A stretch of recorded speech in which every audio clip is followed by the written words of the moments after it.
এটা নিছেন না?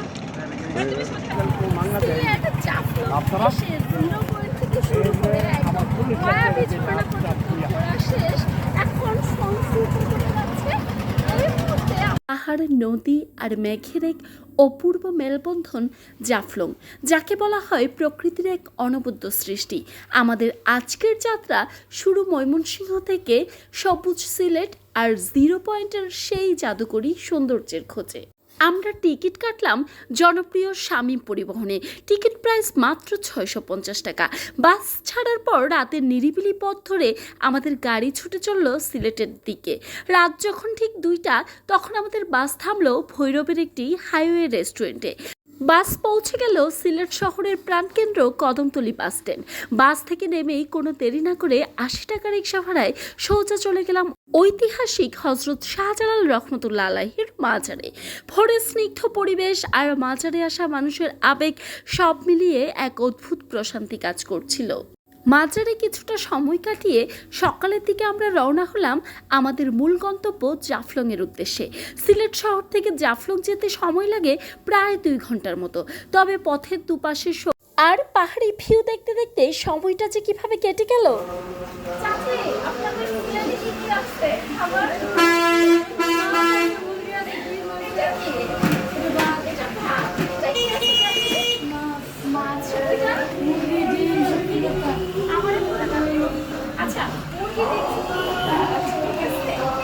হচ্ছে সিলেটি চাচির হাতের রান্না রুই মাছ। হ্যাঁ চাচি, ওইটা একটু দেখি। ওইটাই কি রুই মাছ? এটা রুই মাছ, এটা মুরগি।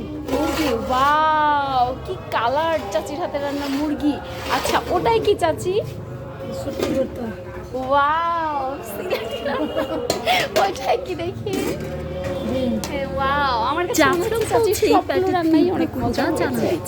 তাই আর অপেক্ষা না করে স্থানীয় এক হোটেলে দুপুরের খাবারের জন্য বসে পড়লাম। মেনুতে ছিল একদম টাটকা পাহাড়ি মোরগ আর নদীর তাজা মাছের পদ। সিলেটের এই পাহাড়ি খাবারের স্বাদ সত্যি অতুলনীয়। পেট পুড়ে খেয়ে নিয়ে এবার আমরা প্রস্তুত জাফলংয়ের প্রধান আকর্ষণ উপভোগ করতে। খাওয়া শেষে আমরা চলে এলাম সরাসরি জাফলং 0 পয়েন্টে। সামনে তাকাতেই চোখ জুড়িয়ে যায়। ওপারে ভারতের মেঘালয় রাজ্য আর এপারে আমাদের বাংলাদেশ। 0 পয়েন্ট থেকে ওপারের ডাউকি শহরটা এত চমৎকারভাবে ফুটে ওঠে যা না দেখলে বিশ্বাস করা কঠিন।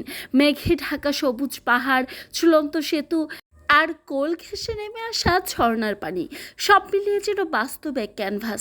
ক্যামেরা বের করে এই মুহূর্তগুলো বন্দি না করে কি আর থাকা যায়? আমরাও মন ভরে ছবি তুললাম, দুর্দান্ত কিছু ভিডিও শ্যুট করলাম। জাফলংয়ের 0 পয়েন্ট থেকে নিচের দিকে নেমে নদীর তীরে পৌঁছানোর যে বিখ্যাত সিঁড়িটি রয়েছে, তার পেছনে একটি কৌতূহল উদ্দীপক গল্প ও ঐতিহাসিক ব্যাকগ্রাউন্ড রয়েছে। তা হলো হজরত শাহজালাল রহমতুল্লাহ আলাইহির 360 জন আউলিয়া বা সফর সঙ্গী ছিলেন, যারা সিলেট অঞ্চলে ইসলাম প্রচার ও লোক কল্যাণে অবদান রেখেছিলেন। সিলেটের ইতিহাস ও ঐতিহ্যের সাথে 360 সংখ্যাটি গভীরভাবে জড়িত। যেমন সিলেটকে বলা হয় 360 আউলিয়ার দেশ। জাফলংয়ের এই পাহাড় কেটে তৈরি সিঁড়িতে সেই স্মৃতির শ্রদ্ধার্ঘ্য হিসেবেই 360টি ধাপ বা সিঁড়ি রাখা হয়েছে। 0 পয়েন্টের সৌন্দর্য উপভোগ করে আমরা এগোলাম নদীর দিকে। নদীর তীরে পৌঁছাতে আমাদের পার হতে হলো বিখ্যাত 360টি সিঁড়ি। সিঁড়ি দিয়ে নামার সময়ই নজরে আসবে এক ভিন্ন আমেজ। 0 পয়েন্ট থেকে শুরু করে পিয়াই নদীর তীর পর্যন্ত সারিবদ্ধভাবে সাজানো রয়েছে অসংখ্য দোকান।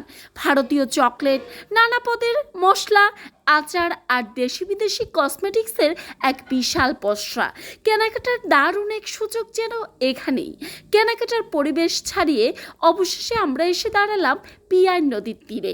স্বচ্ছ পানি আর চারপাশের পাহাড়ি হাওয়ায় যেন ক্লান্তি নিমিষেই গায়েব হয়ে গেল।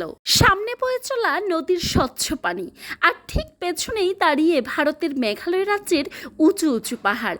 ওপর থেকে পুরো জাফলং একরকম দেখায়, আর নদীর তীরে দাঁড়িয়ে চারপাশটা দেখলে মনে হয় একদম অন্য এক জগতে চলে এসেছি। নদীর পানিতে একটু নামতেই টের পেলাম পাহাড়ি এই পানির শীতল ছোঁয়া। পিয়ার নদীর মূল আকর্ষণই হলো এর কাচের মতো পরিষ্কার পানি। পানির দিকে তাকালে একদম তলদেশের ছোট বড় পাথরগুলো স্পষ্ট দেখা যায়। পাড়ের নরম বালু আর ছোট ছোট পাথরের উপর দিয়ে হাঁটাহাঁটি করতে ভীষণ ভালো লাগছিল। এখানে অনেক পর্যটকেই দেখা যায় স্বচ্ছ পানিতে পা ভিজিয়ে আড্ডা দিতে, ছবি তুলতে আর প্রকৃতির এই অপার সৌন্দর্য উপভোগ করতে।